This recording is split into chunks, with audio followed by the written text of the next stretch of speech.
ಸದ್ಯಕ್ಕೆ ನೋಡಿ ಹೋಟೆಲ್ಗಳಿಗೆ gas trouble ತಪ್ಪೋದಿಲ್ಲ. ಯಾಕಂದ್ರೆ ರಾಜ್ಯದಲ್ಲಿ ಹೋಟೆಲ್ಗಳಿಗೆ ಸೌದೆ ಒಲೆಯೇ ಗತಿ ಆಗ್ಬಿಟ್ಟಿದೆ ಈಗಿನ ಒಂದು ದಿನಗಳಲ್ಲಿ ನಾವು ನೋಡ್ತಾ ಇದ್ದೀವಿ.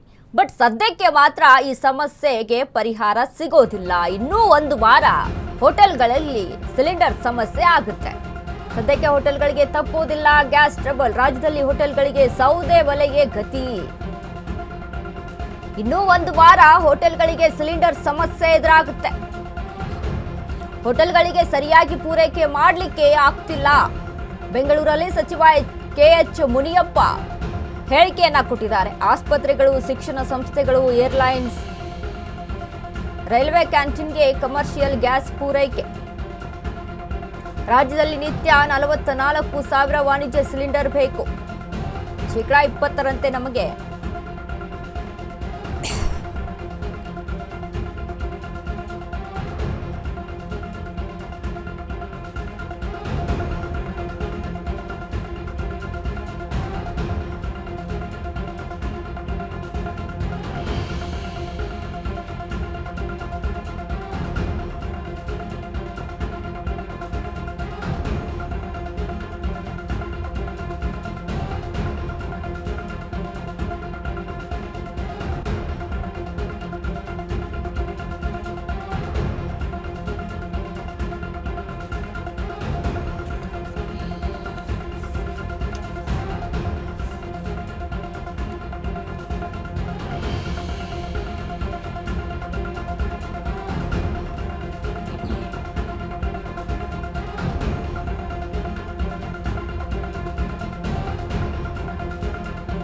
ನೋಡಿ, ನಿನ್ನೆ 9,000 ಕಮರ್ಷಿಯಲ್ ಸಿಲಿಂಡರ್ ಪೂರೈಕೆ ಆಗಿರುವಂಥದ್ದು.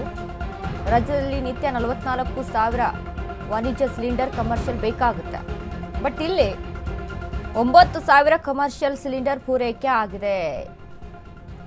4,000 ಆಸ್ಪತ್ರೆಗಳಿಗೆ ಹೋಗುತ್ತೆ. ಆ ಪೈಕಿ ಗ್ರಾಹಕರು ಹೆಚ್ಚಾಗಿ ಸಿಲಿಂಡರ್ ಬುಕ್ ಮಾಡಬಾರ್ದು ಅಂತ ಹೇಳ್ತಾ ಇದ್ದಾರೆ ಮುನಿಯಪ್ಪ. ಪರಿಸ್ಥಿತಿ ಗಂಭೀರವಾಗಿದೆ, ಜನರಿಗೆ ತೊಂದರೆ ಆಗಿದೆ.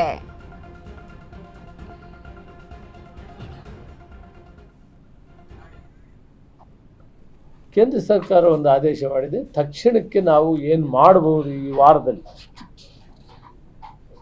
ಎಸೆನ್ಷಿಯಲ್ ಸರ್ವಿಸಸ್, ನಾನು ಮೊನ್ನೆನೂ ಹೇಳಿದ್ದೀನಿ ನನಗೆ, ಅದಕ್ಕೆ ಬೇಕಾಗಿರುವಷ್ಟು ಪೂರ್ತಿಯನ್ನು ಯಾವುದಕ್ಕೆ hospitals, education institutions, pharmaceutical industry, seed processing industry, fisheries industry, airlines, railway canteens, ಇಂಥ ಕ್ಯಾಂಟೀನ್ಸ್ಗೆ ನಾವು 100% ಕೊಡೋದು ಅಂತ ಈ ಸಭೆಯಲ್ಲಿ ತೀರ್ಮಾನ ಆಗಿದೆ. ಅಗ್ರವಾಲ್ ಅವರು ಮತ್ತು ಎಲ್ಲ ಕಂಪ್ನಿಯವರು ಕೂಡ ಒಪ್ಕೊಂಡಿದ್ದಾರೆ. ಸುಮಾರು 9,500 ಸಿಲಿಂಡರನ್ನು ಈ ಪ್ರತಿದಿನ ಖರ್ಚು ಮಾಡೋಕ್ಕೆ ಇವತ್ತು ಕೇಂದ್ರ ಸರ್ಕಾರ ಅವಕಾಶ ಕೊಟ್ಟಿದೆ. ಮತ್ತು ಇಂಡಿಯನ್ ಆಯಿಲ್ ಕಾರ್ಪೊರೇಷನ್ಸು 3 ಕಂಪನಿಗಳು ಹಂಚಿಕೊಂಡು ಡಿಸ್ಟ್ರಿಬ್ಯೂಟ್ ಮಾಡ್ತಾರೆ ಅಕಾರ್ಡಿಂಗ್ ಟು ದಿ ಡಿಸ್ಟ್ರಿಬ್ಯೂಷನ್ ಸಿಸ್ಟಮ್ನಲ್ಲಿ.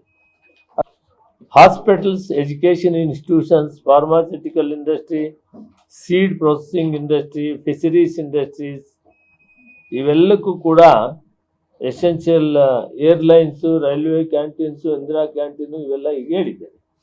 ಇವೆಲ್ಲ ಸೇರಿ ಒಂದು 4,200 ಪ್ಲಸ್ 1,200 5,200 ಸಿಲಿಂಡರ್ ಎಸೆನ್ಷಿಯಲ್ ಸರ್ವಿಸಸ್ಗೆ ಕೊಡ್ತಾ ಇದ್ವಿ.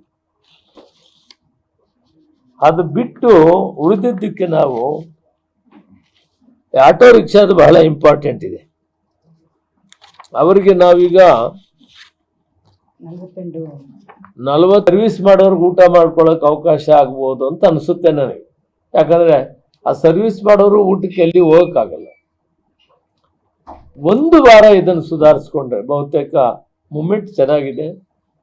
ನಮಗಿನ್ನೂ ಹೆಚ್ಚಿನ ಹಡಗುಗಳು ಬರೋದಿದೆ. ಅದರ ಮುಖಾಂತರ ಮುಂದಿನ ವಾರದಿಂದ ಸುಧಾರಿಸ್ತೀವಿ ಅಂತ ಆಶಾಭಾವನೆಯಿಂದ ಇದ್ದೀವಿ.